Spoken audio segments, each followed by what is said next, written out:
Master جی کھیت میں لگے نیم کے گھنے درخت کی چھاؤں میں چارپائی لگائے حقہ پینے میں مصروف تھے۔ قریب ہی ان کا گبرو بیٹا شوکت کھیت کی خالی حصے کو فصل بونے کے لیے تیار کر رہا تھا۔ گرمی کی شدت تھی، سورج آگ برسا رہا تھا۔ اسی گرمی کی شدت میں بھی شوکت مسلسل زمین پر کام کر رہا تھا۔ اس دوران وہ بار بار اپنے کندھے پر پڑے رومال سے چہرے سے بہنے والا پسینہ صاف کرتا۔ ماسٹر جی یہ سب کچھ خاصی دیر سے دیکھ رہے تھے۔ انہوں نے اپنے بیٹے شوکت کو آواز دی، بیٹا بس کرو، گھر جاؤ، گرمی شدید ہے، کہیں بیمار نہ ہو جاؤ۔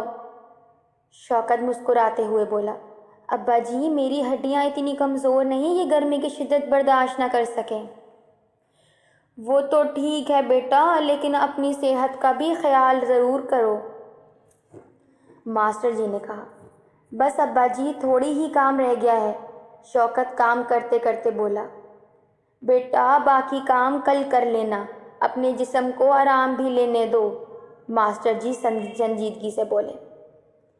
ابا جی آپ بھی نہ، بس شوکت ابا جی کی تشویش پر مسکراتے ہوئے بولا۔ ماسٹر جی نے جب دیکھا کہ شوکت کام بند کرنے پر کسی طرح سے آمادہ نہیں ہے تو وہ اٹھے، حقہ ایک طرف کیا اور گھر کی طرف چل پڑے۔ واپسی پر ان کا پوتا یعنی شوکت کا 7 سالہ بیٹا محمد فیضان ان کے ساتھ تھا۔ ماسٹر جی نے اپنے پوتے کو تپتی دھوپ میں کھڑا کیا اور خود درخت کی چھاؤں میں بیٹھ گئے۔ کام کرتے ہوئے شوکت کی نظر جوں ہی اپنے بیٹے پر پڑی تو وہ فوراً کام چھوڑ کر بھاگ گیا۔ فیضان کو گود میں اٹھا کے درخت کی چھاؤں میں لے گیا، جہاں اس نے پہلے تو مٹکے میں بھی اس کے جسم پر ٹھنڈا پانی انڈیلا، پھر اس کا بدن پونچھتے ہوئے ابا جی سے بولا، ابا جی آپ بھی بھلا کمال کرتے ہیں، میرے بیٹے کو شدید گرمی میں کیوں کھڑا کیا؟ اگر اسے کچھ ہو جاتا تو میرا کیا ہوتا؟ آپ کو کچھ اندازہ ہے کہ میں اس سے کتنا پیار کرتا ہوں؟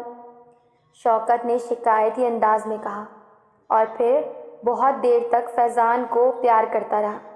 یہ دیکھ کر شوکت نے کہا، دیکھا بیٹا، تم اپنے بیٹے کو کچھ دیر تک تیز دھوپ میں کھڑا نہ دیکھ سکے اور اس کی صحت کے بارے میں تمہیں کتنی فکر لاحق ہو گئی۔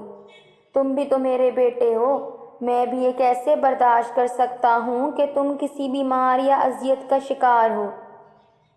جاؤ، تمہاری تندرستی اور خوشی ہی میری جان ہے۔